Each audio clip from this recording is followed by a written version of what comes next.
రావాలని చెప్పి కొందరు ఉదయాన్నే రావాలని చెప్పి కొందరు రాత్రి పోతాంలే కదా.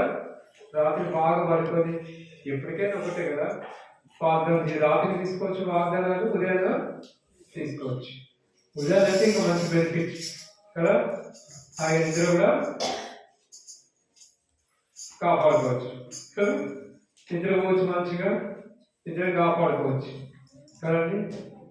శరీరం చంపుకుంటే ఏం కాదని కొందరు రకరకాల మనుషులు డిఫరెంట్ టైప్ ఆఫ్ కదండి మెంటాలిటీస్ ఉంటారు కదా. సరే ఏదైనా ఏముంది, ఆరాధించాల దేవుడిని గనపరచాల. రాత్రి ఆరాధించలేదు అని గనపరచలేదు అన్నవాళ్ళు మొట్టమొదటిగా రాత్రి రాని వాళ్ళు ఏం చేయాలా, ఉదయాన్నే వచ్చిన వాళ్ళు దేవునికి ఆరాధించి దేవుని గనపరచాలి అని దేవుడు నూతన సంవత్సరంలో, నూతన సంవత్సరమే కాదు కానీ ప్రతి క్షణం అనుదినం అనుక్షణం ఏం చేయాలి, దేవుని మనం ఆరాధించే బదులే ఉన్నాము కదండి. ఇది మనం పెట్టుకున్నాం అన్ని. ఎలాగైతే నూతన సంవత్సరం ఆరాధించాలని మనం అనుకుంటాం, మంచిదే. నూతన సంవత్సరం ఆరాధించిన వాళ్ళు మాత్రం అయిపోయిందా? ఆగని ఆరాధన, ఆగని సేవ, ఆగని పరిచర్య.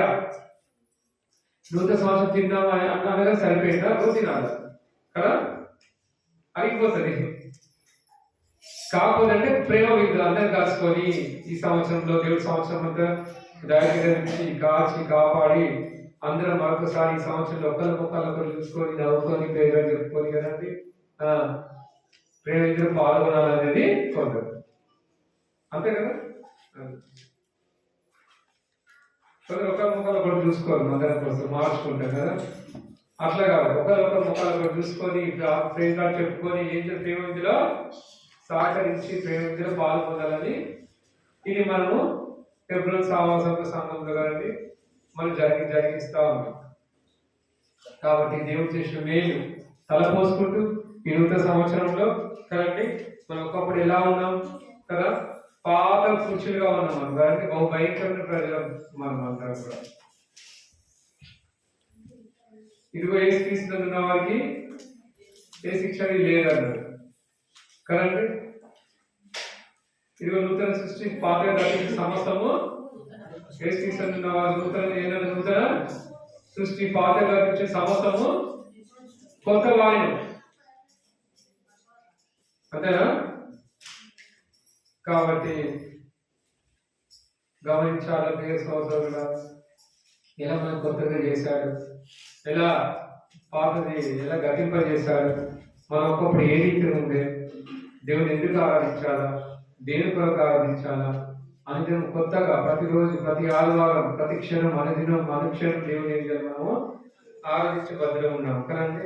అందుకనే దేవుడు మనం సృష్టించి మనం అన్ని విధాలుగా చేస్తే మనం ఏమైనా ఎలా ఉన్నామంట, ఒకప్పుడు మనం నిత్య స్థితి, ఒకప్పుడు మనం ఎలా అవ్య స్థితి చూపించి ఎలా దేవునికి దూరమయ్యామో చూద్దాం. లేఖనాల్లో మనము చూద్దాం.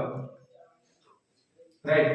ఎవరు లేచి ఇక్కడ తిరగదు, ఇంపార్టెంట్ పని ఉంటే నాకు పిలుస్తాను, వెళ్ళి సహకరించండి.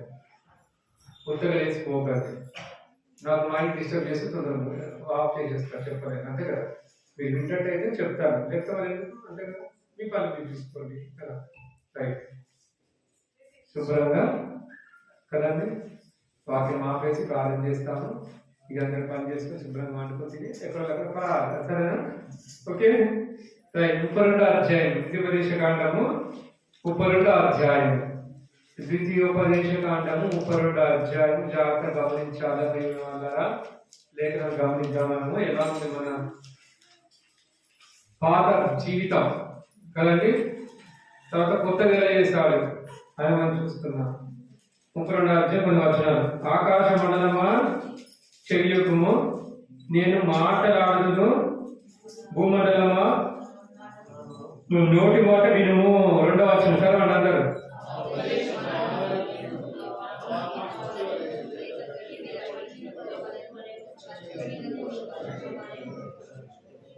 నేను యెహోవా నామమును ప్రకటించదను, మన దేవుని మహత్యమును కొనియాడుడి.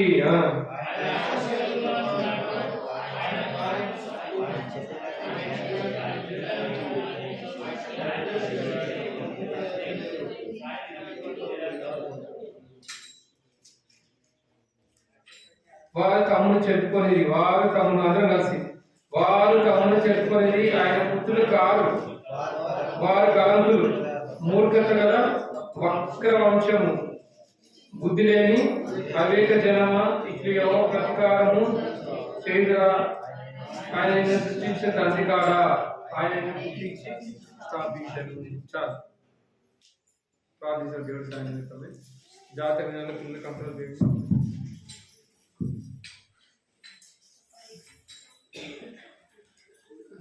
ప్రేమగల మా ప్రియమైన పరలోకపు తండ్రి, యేసుక్రీస్తు పరిశుద్ధ నామములో కుటుంబ కాసులతో ఇంతవరకు సహాయపడ్డారు. మమ్మల్ని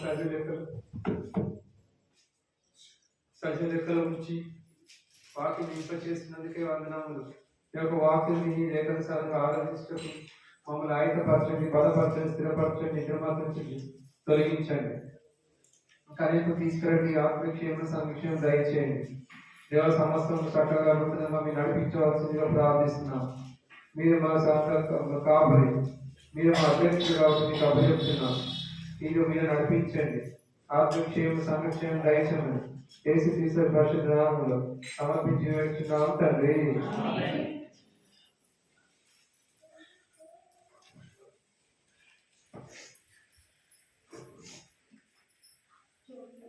నా పేరు రాజశేఖర్. నేను వేములవాడలో సేవ చేస్తున్నాను. ఇక్కడ వేములవాడ రేవుబోత సంఘంలో, మార్కండేయ నగర్లో, వేములవాడలో రేవుబోత సంఘంలో సేవకుడిగా దేవుడి పని చేస్తున్నా. ఆయన ఒక పని కలిగి ఆయన పనిలో ఉన్నా. నాకు 2 పిల్లలు. అర్థమైందా? ఒకటి 7th, ఒక పాప 8th. దేవుడి కృపను బట్టి ఇంతవరకు దేవుడి సేవలో కొనసాగానికి దేవుడు మనకి ఏం చేశాడు, నాకు మీకు అందరికీ సాయము చేస్తూ వచ్చాడు. ఇక ముందు కూడా సేవించాలని చెప్పేసి, దేవుడు గణపరచాలని చెప్పేసి ఏంటంటే మనము ప్రార్థించేవాళ్ళం ఉంటారు, దేవుడు గణపరిచేవాళ్ళం ఉంటారు. అయితే ఇక్కడ వీళ్ళు ఏం చేస్తున్నారంటే, దేవుడు పుట్టించిన తర్వాత, పెరిగి పెద్దగిన తర్వాత దేవుడు చక్కగా అందించాడు. ఏమి ఇచ్చాడు చూడు. భూమండలమా నా నోటి మాట వినుము, భూమండలమా, ఆకాశ మండలమా చెవి యొగ్గు అంటాడు. ఆకాశ మండలం ఎక్కడుంది? పైన. ఆకాశ మండలమా చెవి యొగ్గు కదండి. ఆకాశ మండలమా చెవి యొగ్గు, నేను మాట్లాడుతూ విను. సర్వజల సృష్టి మొత్తం వినండి. ప్రకృతిలో కదా, ఈ యొక్క ఆకాశ మండల ప్రకృతి మొత్తం కూడా వినండి. నేను చెప్తున్నా నా బాధ కదా, నా వేదన. నేను మాట్లాడను. భూమండలమా నా నోటి మాట విను. భూమండలంలో ఉన్నారు, ఇప్పుడు ఆకాశ మండలం కూడా చెప్తున్నారు కదా. సర్వ సృష్టి కూడా ఏం చేయాలి? దేవుని యొక్క మాట వినాలా. భూమండలంలో, భూలోకంలో ఎక్కడెక్కడ ఉన్నాయి? సముద్రం ఉంది భూమి మీద కదండి. భూమి సముద్రం మీద ఓడలు ఉన్నాయి. ఓడల్లో మనుషులారా మీరు ఎక్కడున్నా సరే, భూమండలంలో ఉన్న ప్రజలారా మీరు ఎక్కడున్నా సరే, దేశం అంటే మట్టిగా, దేశం అంటే ఎవరంట? మనుషులు, భూమి నివసిస్తున్న మనుషులు. వీళ్ళందరితో చెప్తున్నట్టు దేవుడు, భూమండలమా నా నోటి మాట విను, నా ఉపదేశం వాళ్ళ వల్ల కురియను. దేవుడు ఉపదేశం ఎలా ఉంటుందంట? వర్షం. ఆ వర్షం పడినప్పుడు భౌతికంగా పంటలు పండుతాయి కదా, పంటలు పండుతాయి. వానలు కురవాలా, వరిసేని పండాలా కదా, మా అమ్మ వండాలా, మా బొజ్జ నిండాలి. అంతే కదా. నువ్వు కష్టపడుతుంది దేనికయ్యా? దేనికి? కడుపు తిప్పాలి, పొట్ట తిప్పాలి, పొట్ట తిప్పుకోవడానికి. జీవనోపాధి ఎందుకయ్యా? అయ్యా జాను పొట్టించాడు దేవుడు. ఆ జాను పొట్ట తీసుకుంటూ దాన్ని తిప్పుకుంటూ దేవుని ఆరాధించి దేవుని గణపరచాలని చెప్పి దేవుడు చెప్పాడు. కానీ వీళ్ళేం చేస్తూ వచ్చారంట? చూసారా ఎంత మంచి చేస్తున్నారు. నేను ఆ వాక్యం మంచి వలే లేత గడ్డి మీద పడు, చినుకుల వల్లనే పచ్చిక మీద కురి వర్షం వలే లే. మంచు కురిసినప్పుడు ఆ తడికి కదండి చెట్లు ఎలా ఉంటాయి? కదా, పచ్చగా ఉంటాయి, నీకు జీవాన్ని ఇస్తుంది, నీకు పంటని ఇస్తుంది. చూసారండి, దాని ద్వారా ఎండిపోకుండా ఉంటుంది. మంచు ద్వారా అన్ని పచ్చగా ఉంటాయి. అట్లా దేవుడు ఇస్తా ఉన్నాడు మన కొరకే అన్ని కూడా కదండి. కలిగించి దేవుడు ఇస్తే ఏం చేస్తున్నాడు? నేను యెహోవా నామమును ప్రకటించను, మన దేవుని వాక్యమును కొనియాడని అంటున్నాడు. మన దేవుని వాక్యమును కొనియాడని. ఇంత ఇచ్చా నీకు, సస్య సామాన్యంగా అన్ని కూడా నీకు ఇచ్చా, పచ్చగా ఇచ్చా, పచ్చని ఆకుకూరలు, పచ్చి మొక్కలు ఇవన్నీ కూడా తినడానికి నేను ఇస్తే నువ్వు తిని ఏం చేస్తున్నావు? ఏం చేస్తున్నాడు జనాలు? చూడండి 5వ వచనంలో, వారు తమ్ము చెప్పుకొని ఆయన పుత్రులు కారు. ఆయన పుత్రులు కారంటే ఎవరి పుత్రులవి? దయ్యం ఒక పుత్రుడు, చీకటి పుత్రులు అంటారు. చీకటి నివసించే జనాలు, దేవుడు నమ్మని వాళ్ళకి ఎవరంట? చీకటి పుత్రులు. వాళ్ళ దేవుడు వెలుగులోకి రావట్లేదు. ఎందుకు రావట్లేదు అంటే వాళ్ళు గ్రహించట్లేదు. మొదటి యోహాను పత్రికలో చూడండి, మొదటి యోహాను పత్రిక యోహాను సువార్త ఏం చెప్తుంది? యోహాను సువార్త అన్ని వాక్యం ద్వారా వచ్చాయి, కానీ వాళ్ళు గ్రహించట్లేదు. 1వ అధ్యాయం, ఆదియందు వాక్యం ఉండను, వాక్యం దేవుని యొద్ద ఉండను, వాక్యం దేవుడై ఉండను, ఆయన ఆదియందు దేవుని యొద్ద ఉండను, సమస్తం ఆయన మూలంగా కలిగినదేది వారిని లేకుండా కలగలేదు. ఆయన జీవం ఉండను, ఆ జీవం మనుషులకు వెలుగై ఉండను. ఆయన జీవం ఉండను, ఆ జీవం మనుషులకి ఏంటంట? వెలుగై ఉండను. తన వెలుగు తీసుకోవట్లే. ఎట్లా తీసుకోవట్లేదు? చూసుకోవాలి, ఇట్లా ఉంటారంట. ఇట్లా ఉంటారు కదా అంటారా? చదవండి, ఆ వెలుగు చీకటిలో ప్రకాశించున్నది కానీ చీకటి కానీ నేను చీకటిగానే ఉంటా. నేను చీకటిగానే ఉంటా. నేను చీకటి పుత్రుడిని, దేవుని నమ్ముకోలేదు కాబట్టి నేను చీకటిలో ఉంటా. నాకు రక్షణ వద్దు, పాపక్షమాపణ వద్దు, నేను ఇలానే ఉంటా. 100 సంవత్సరాలు ఎన్ని పోయినప్పటికీ నా జీవితాన్ని మార్చుకోను. యేసయ్యకి అప్పచెప్ప, యేసుక్రీస్తుని కలిగి ఉంటా. మీరు పోతపోని నేను వస్తు దృష్టి లాంటి కదా అని అనుకునే వాళ్ళు పోతాం. ఇట్లంట, చీకటి దాన్ని గ్రహింపకుండాను వెలుగు, చీకటి వెలుగు గ్రహించలేకపోతుంది. ఈ లోకానికి దేవుడు ఎవరంట? ఆత్మీయ తెలిసి ఈ లోకానికి నేను వెలుగునే 4 నడుచుకొని చీకటి నడవక వెలుగులో నడుచున్నాడు. అయితే జనాలు కొందరు ఏమని కోరుకుంటారు? చీకటి నడుస్తారు, చీకటి నడిస్తే కింద పడి వస్తావు, ముద్దుపలు రాలుతాయి, ఏం కనబడదు. అదే చీకట్లో ఉంటే, చీకటి పుత్రులుగా ఉంటే కదండి, నువ్వు వెలుగు చూడలేవు, ఆ యేసుని చూడలేవు. ఒక వెలుగు నీకు ఉదయిస్తున్నప్పటికీ నువ్వు వద్దనుకుంటున్నావు, నాకు వద్దని బాధ వస్తున్నావు. ఒక లైట్ వేసినప్పుడు లైట్ బంద్ చేస్తున్నావు, నాకు వద్దని. వెలుగు వద్దని చీకటి ఉంటా, నాకు చీకటి అంటే ఇష్టం కదండి అని కొందరు వెలుగు అంటే ఇష్టం కదండి. నైట్ కావాలంటే లైట్లు పడిపోతాయి. వెలుగు కావాలా? వెలుగు అవసరం. ఈ వెలుగు కావాలని కోరుకుంటున్నారు. ఏ వెలుగు? ఈ లైట్లు కావాలని కోరుకుంటే ఎంత ఖర్చు పెడుతుంది కదా, ఎంత సరే మెయింటైన్ చేసి ఎలక్ట్రిసిటీ వినిపించుకొచ్చి ఇది పోయింది చూడు, ఇక్కడ బలిపోయింది, ఆ వారంలో పోయింది పిల్లలు కదా అని చేయించుకుంటా, మంచిదే. కానీ దేవుడు నీకు ఒక ఆత్మను సృష్టించాడు, అది దేవుడు పెట్టిన దీపము. నరలో ఉన్న ఆత్మ దేవుడు పెట్టిన, అది ఆరిపోయింది, దాన్ని వెలిగించాలి. ఎవరు కావాలా? బాగా కావచ్చు ప్రియ సహోదరుడా, నీలో ఉన్న ఆత్మ ఆరిపోయిందంట కదండి. పాపం చేత, శాపం చేత ఆజ్ఞ అతిక్రమించడం ద్వారా నీలో ఉన్న ఆత్మ ఏమైంది? కురికి కృషించిపోయి ఆరిపోయింది కదండి. ప్రతి ఒక్కరు కూడా ఏం చేశారంట? వారు తమను చెప్పుకొనిది ఆయన పుత్రులు కారు, వారు కలంకులు, మూర్ఖత గల వక్రవంశము. వాళ్ళ మార్గాన్ని ఏర్పాటు చేసుకున్నారు, వక్ర మార్గాన్ని ఏర్పాటు చేసుకున్నారు, వక్ర జనములా కలిసిపోతూ వచ్చినారు, వాళ్ళు ఇష్టానుసారంగా చేస్తున్నారు కదండి. బుద్ధి లేని అవివేక జనం అంటున్నారు, అవివేకంగా మారిపోయారంట.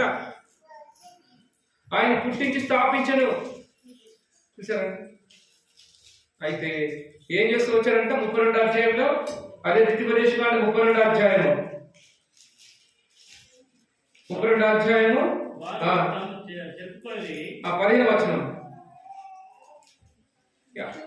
యశూరును క్రొవ్విన వాడి కాలు జాడించి ఏం చేసామంట? మనము కాలు జాడించమంట. ఇప్పుడు ప్రపంచం అంతా కాలు జాడిస్తుంది. యాషురును అనగా ఏంటి? అర్థం ఏంటి? ఫుట్నోట్లో ఏముంది? ఇజ్రాయేలు. యాషురు అన్న ఇజ్రాయల్ అన్న ఆ మీనింగ్స్ ఒకటే కదంటే. యాషురును అంటున్నాడు, ఇంకా ముద్దుగా ఇజ్రాయేలు అంటున్నాడు, ముద్దుగా యాషురును అంటున్నాడు. మనం ముద్దు పేరు పెట్టుకుంటాం కదా, ఏంటంటే 2 పేర్లు కదండి. కొన్ని అర్థాలు పెట్టుకుంటారు, కొన్ని రియల్ పేరు ఉంటారు కొంతమంది కదండి. రకరకాల 2 పేర్లు పెట్టుకొని పిలుస్తూ ఉంటారు. ఇక్కడ యాషురును అని పిలుస్తున్నాడు. యాషురు అనే మాటకు ఇజ్రాయేలు. వాడు నన్ను బలిసి ఏమంటాడండి? నువ్వు క్రొవ్వి బాగా బలిసి అంటాడు దేవుడు. కదండి. నీ కళ్ళ కొవ్వట్టు పడ్డదిరా అంటే కదా, నీ కళ్ళ కొవ్వట్టు పడ్డది, నీ కంటి కనబడలేదురా. దేవుడు వాకింగ్ అనమాట, గ్రహించట్లేదు వెలుగుని. అందుకని అంటాడు ఏమో బలిసి మందుడవై. ఏమంట? మందుడవైతివినైనా మందుడవైతి కనబడతలేదు కంటికి. నెక్స్ట్ వాడు తను పుట్టించిన దేవుని విడిచేను, తన రక్షణ శైలమును తృణీకరించను.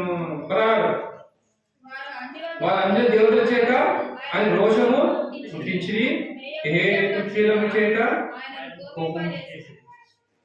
వారు దైవత్వం లేని దైవములకు, తాము ఎదిగిన దేవతలకు, కొత్తగా పుట్టిన దేవతలకు, తమ పితృల భయపడిన దేవతలకు బలి అర్పించింది. చాలా చాలా చాలా చాలా చూసారండి. పూర్తిగా విడిచిపెట్టేశారు, పూర్తిగా తృణీకరిస్తూ వచ్చారు, పూర్తిగా దేవుని విసర్జించి వస్తారు, పక్కన పెట్టేశారు దేవుణ్ణి. హృదయాన్ని మూసుకుంటూ వచ్చారు. గాఢ అంధకారంలో ఉన్నారు, ఉదయ అంధకారంతో ఉన్నారు, ఉదయ గర్వంతో ఉన్నారు, దేవుడు విడిచిన వారిగా ఉన్నారు. ఇష్టపడే వారు ఏంటి పరిస్థితి? ప్రియ సహోదరుడా, ఈనాడు కూడా మనం అందరం కూడా దేవుణ్ణి ఒకప్పుడు తృణీకరించిన వాళ్ళని. మన పాత జీవితం చూస్తే నీచాటిని, అసహ్యమైన వాటిని మనము పూజిస్తూ వచ్చాం. అసహ్యమైన వాటిని మనం ఏం చేసామండి? ఆ చీకటిని ఆరాధిస్తూ వచ్చాం. రోమ రాష్ట్ర పత్రిక ఏం చెప్తుంది చూడండి. ఒకప్పుడు ఏమన్నా రోమ రాష్ట్ర పత్రిక సేమ్ వాళ్ళు చేసినప్పుడు ఇంకా చేస్తున్నారు కొందరు. రోమ 1వ అధ్యాయం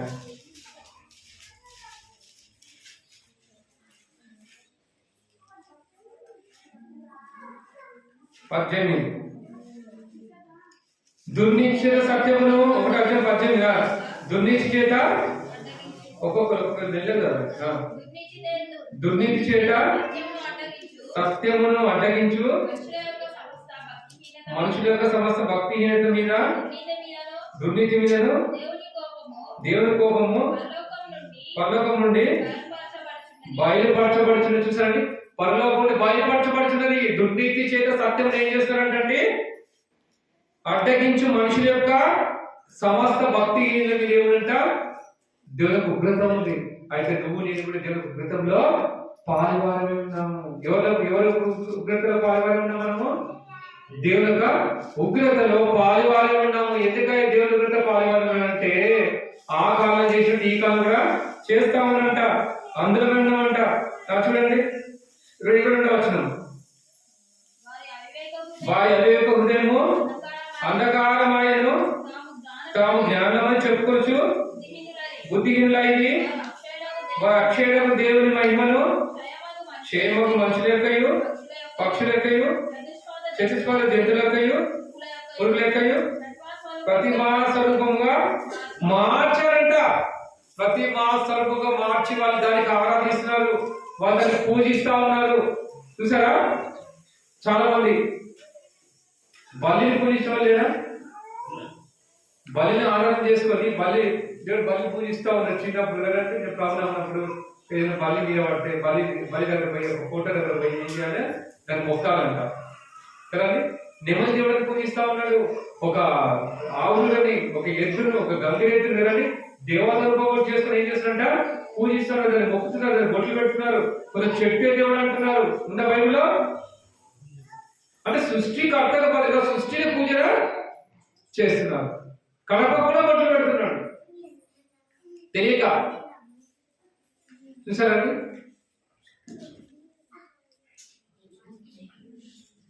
ప్రతి ఒక్క జంతువును కూడా వాళ్ళు ప్రతిమా స్వరూపంగా చేసుకుని ఏం చేస్తున్నారంట, పూజిస్తున్నారు.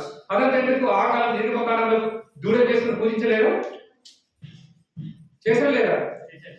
దూరం చేసుకొని ఇదే మాకు ఇజ్రాయెల్ ప్రజలు నడిపించింది, ఎర్ర సముద్రం చేసి మార్గాన్ని సరళపరిచింది. ఇదుడే మోషే ఏమాయనో, కొండపై పోయి పగలు 40 పగలు 40 రాత్రులు మోషే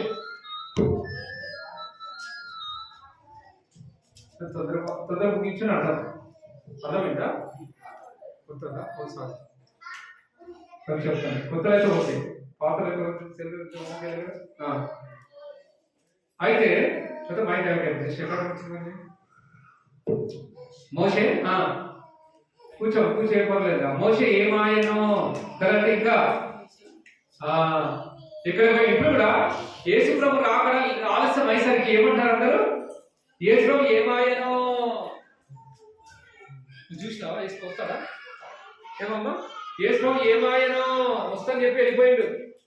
వచ్చాడు, 3 సంవత్సరాలు జీవించాడు, ఇక్కడ రక్షకారం చేశాడు, శిలువలో మరణించాడు, చనిపోయి తిరిగి లేచి వెళ్ళిపోయాడు. ఇప్పుడు యేసు ప్రభు ఏమాయనో అని చెప్పేసి అనేకులు ఏం చేస్తున్నారంటే ప్రతిమా స్వరూపముగా మార్చి అనేకులు ఏం చేస్తున్నారు, విగ్రహాలకి నమస్కరిస్తా ఉన్నారు, సాష్టాంగ పడతా ఉన్నారు. యేసయ్య ఏమాయనో వస్తాను, ఇంకెప్పుడయ్యా అంటున్నాడు ఒక లాయర్. నీకెందుకు? యేసు ప్రభు వచ్చాడా? నువ్వు దర్శాలే రెడీయా, సిద్ధమా? ఇప్పుడు యేసు వస్తా ఎత్తపడే ఓ గుందని నిరీక్షణ వెళ్ళిపోవాలి. మరి పోతావా? అమ్మో నేను సర్లేదు, ఇంకా పాపం నీకున్న బలితలు చాలా ఉన్నాయి కదండి.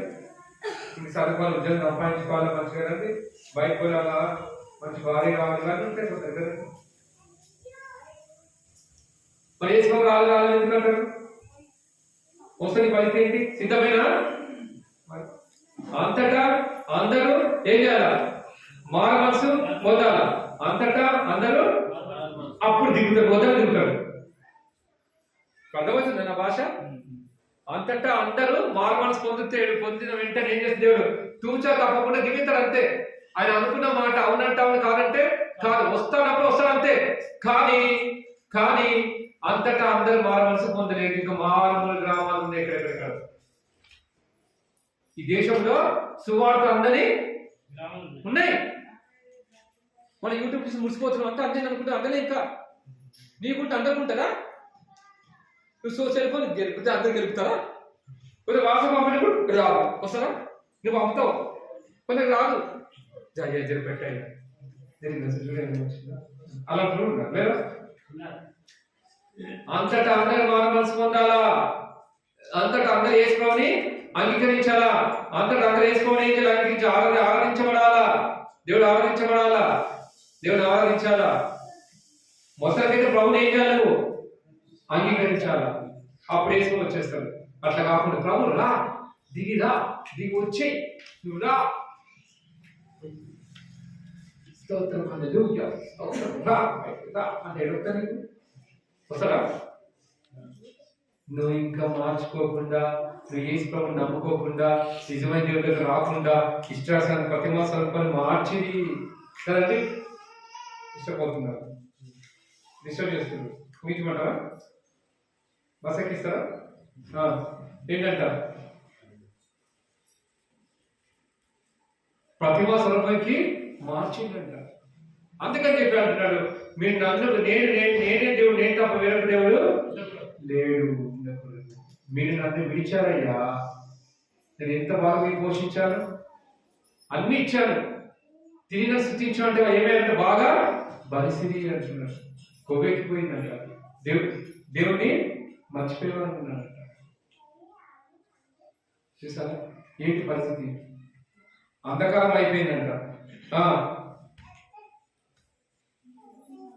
20 వచ్చిన ఆయన అదృశ్య లక్షణములు అనగా ఆయన నిత్య శక్తియు దైవత్వమును జగత్కృతి మొదలుకొని సృష్టింపడే వస్తువులను ఆలోచించడం వలన తేటపడుచున్నది కనుక వారు నిరర్థాలై ఉన్నారు. నిజమైన దేవుడి గురించి తెలుసుకోవాలనుకుంటే మనం చూస్తే కనబడుతున్నది. ఆ చెట్లు, ఆ పుట్టలు, ఆ కాయ, ఇవన్నీ చూస్తే దేవుడి శక్తి అనే దాంట్లో మనకి ఏం కనబడుతుందండి? కనబడతా ఉంది.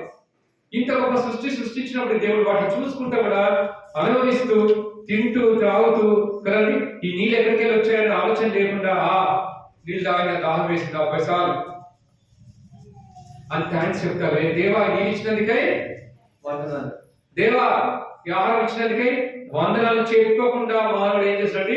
గుడుక్కున మిగులుతున్నాడంట కదండి. అందరి త్రో తప్పి ఏకముగా పనికిమాల వాళ్ళు నీతిమంతుడు లేడు, ఒక్కడు లేడు. ఎంత వెతికినా కానీ నీతిమంతుడు లేడు, ఒక్కడు లేడంట. అందరూ కూడా త్రో తప్పి ఏకముగా పనికిమాల అంటే బైబిల్.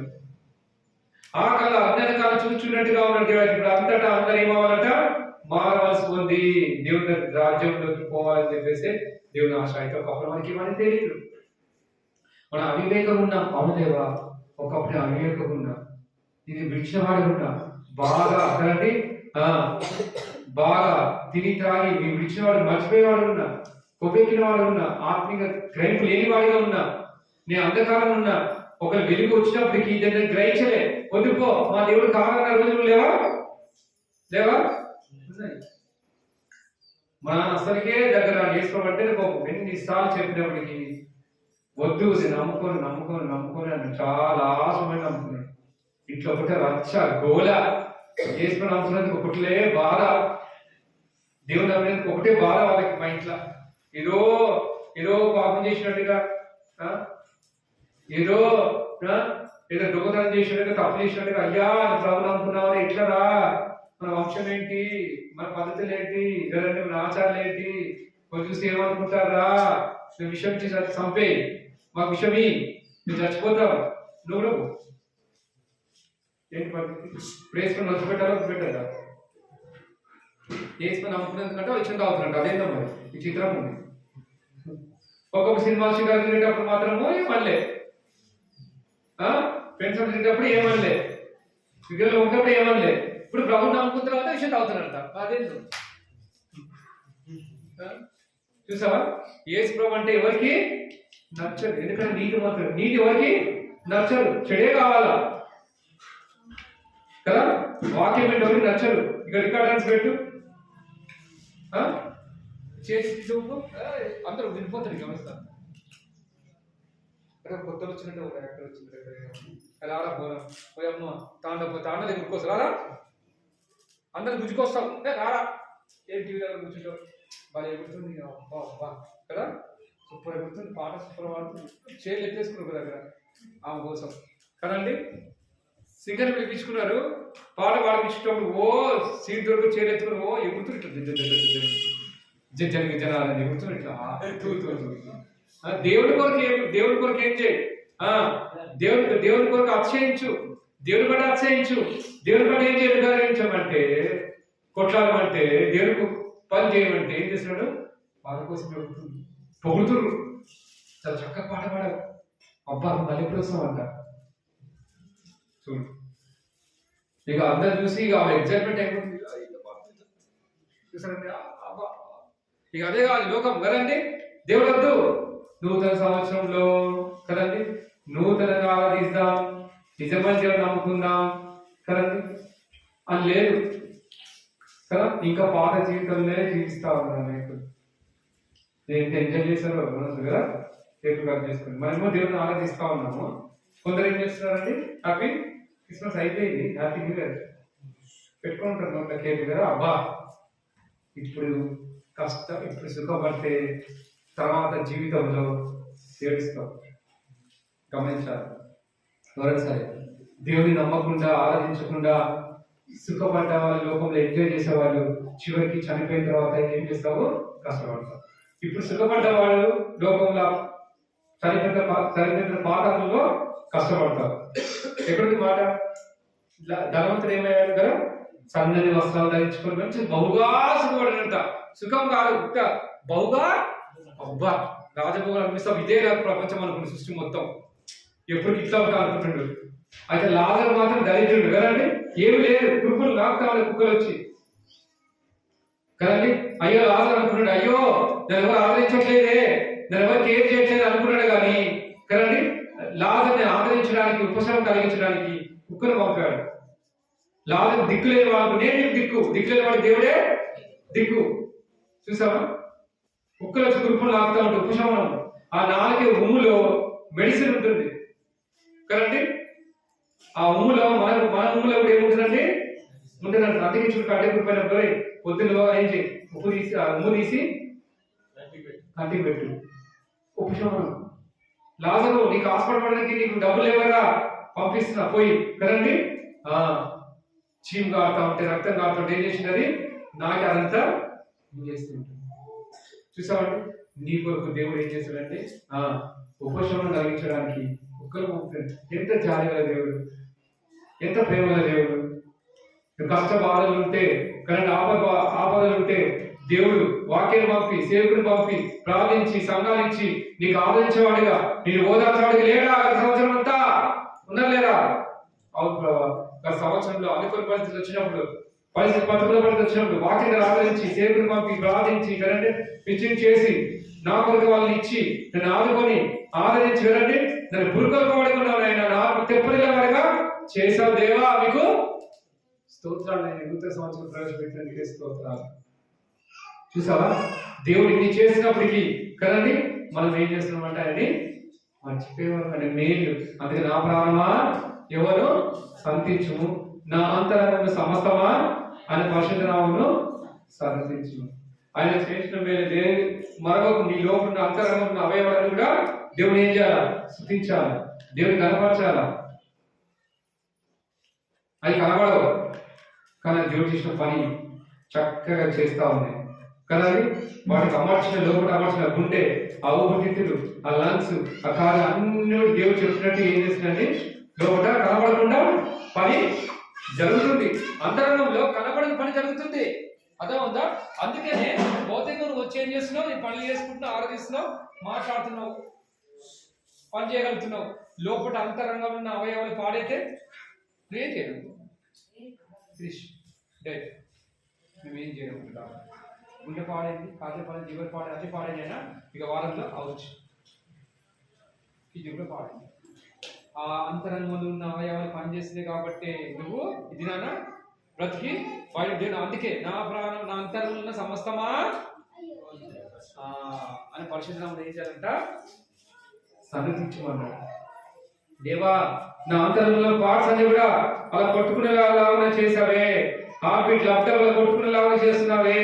ఒక్కసారి నీ గుండె అయిపోతే మళ్ళీ ఏంటంటే ముడుస్తా ఉన్నావు కదా, నువ్వేం చేయను,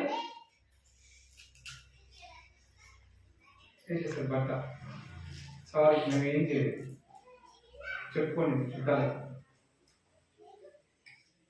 ఏమైంది నువ్వు ఉదయాన్ని చూసారా, అంతే కదా. మరి గుండె అయిపోయి బతుకుతావు, కథ లేకుండా బతుకుతావా? లోపల పార్ట్స్ అని దేవుడు తయారు చేసి ఇచ్చిండు ఈ అవయవాలన్నీ కదండి. ఎవరు ఇవ్వాలి, దాని చేయడం చాలా కష్టం కదండి. ఎవరో ఉన్నప్పుడు పోతే అయ్యే రకాలు పెట్టుకో అంటాడు. కళ్ళు ఎప్పుడు బతుకుతా, లోపల ఉన్న అంతరంలో పార్ట్స్ అవి ఎంత ముఖ్యం కదా. బతకాలి. ఒక కిడ్నీ కొన్ని లక్షలు, ఒక 70 లక్షలు పెట్టి చేయించుకోండి కిడ్నీ. పాపం చేయించుకున్న వారానికి సంతోషం ఉన్నాడు, దేవుడు నమ్మలే. పాప నా కిడ్నీ వచ్చే సంతోషం ఉన్నాడు, పోయిండు బైక్ మీద, గుడ్డిండు, కింద పడ్డా, పోయినట్టు లక్షలు. అందుకని ఎవరుడా ఎవరి కాలం ఏం చేయి, తిరుగు తాగు సంతోషించినది కాదు. ఎవరుడా ఎవరి కాలం కాదు ఏం చేయాలా కదా. లైఫ్ ఈజ్ ఎంజాయ్ అనుకుంటున్నావు, life is not enjoy. Life is ఏంటంట ఛాలెంజ్ గా తీసుకోవాలా. ఎస్ దేవుని కొరకు జీవిస్తా అని తీసుకోవాలి. దేవుడిని ఆరాధిస్తా, ఆయన గణపరుస్తా, ఆయన సేవలు ఏం చేయమని చెప్తున్నాడు దేవుడు అది చేస్తా. అందుకే ఎవరి కాలంలో కాళీ నరుడు కాళీ పెట్టిందో కాళీ అని కాళీ పెడతారు బరువు ఏం చేయాలా, నేను ఎందుకు వస్తా, ఇది వస్తుంది. మరి ఏం చేస్తావు, ఎంజాయ్ చేయాలి ఈ వయసులో కదా. కమన్ ఎంజాయ్, నువ్వు ఎంజాయ్ చేయి, నీకు ఎందుకు నేను చూసుకుంటా. ముసలుడు అయిన తర్వాత చేతులే, అప్పుడు నా చేతులు, అప్పుడు చేతులు పని చేతులు అంటే క్యారెక్టర్ రాసిస్తారా? ముసలుడు అయిన తర్వాత ఉంటాను అంటారా, ఉందా రాసిస్తారా? ఇప్పుడు ఏ టైంలో గుడుకుమంటావో అకాల మరణాలు కదండి. ఎంతమంది ముఖ్యమంత్రులే పైన ఎగిరి గాల్లో ఎగిరిపోయారు. ఇది చేద్దాం అది చేద్దాం అనుకున్న పాపం, ఇది చేద్దాం అది చేద్దాం అనుకుంటూ ఒక ఆయన ఫ్లైట్ కూడా చచ్చిపోయింది. తెలుసు కదా మన జరిగింది. ఫ్లైట్ కింద ఆస్ట్రేలియా పడింది కదా, తెలుసా? ఎయిర్ప్లేన్ ఆస్ట్రేలియా పడింది. అందరూ పోయిన డాక్టర్ ఉన్నా చాలా మంది ఏమేమో ఊహించుకున్నట్ట, ఫ్లైట్ కింద నా పిల్లల దగ్గర పోతా సంతోషంగా, నా బాగా చనిపోయిన అస్థికలను కూడా సముద్రంలో కలిపాను, కలుపుకొని పోయింది, నా వాళ్ళు కూడా చేసిన అంతా అయిపోయింది, పిల్లలు బిడ్డలకు వాలిపోయినాయని ఫారెన్ నుంచి వస్తున్నాడు. ఇప్పుడు అనుకునే జరిగిందా? అందుకే దేవుడు తోడుగా ఉండాలి. దేవుడు అనుకుంటే చేస్తాడు, చేయడం కాదు. నువ్వు దేవుడు అనుకుంటే చేయాలా, దేవుడు నువ్వు అనుకున్నది చేస్తా. నువ్వు ఆ చిత్తాన్ని నెరవేర్చాలా, ఆ చిత్తంలో నువ్వు ఉండాలి. ఉంటే అప్పుడే నీకు ఆత్మీయ ఆశీర్వాదాలు, కరెంట్ భౌతికమైన ఆశీర్వాదాలు కూడా దేవుడు ఇస్తాడు. దీన్ని బట్టి ఈ పనిని బట్టి ఆ చిత్తమైతే మొట్టమొదటి నీతిని రాజ్యాన్ని వెతుకుడి, అవన్నీ కూడా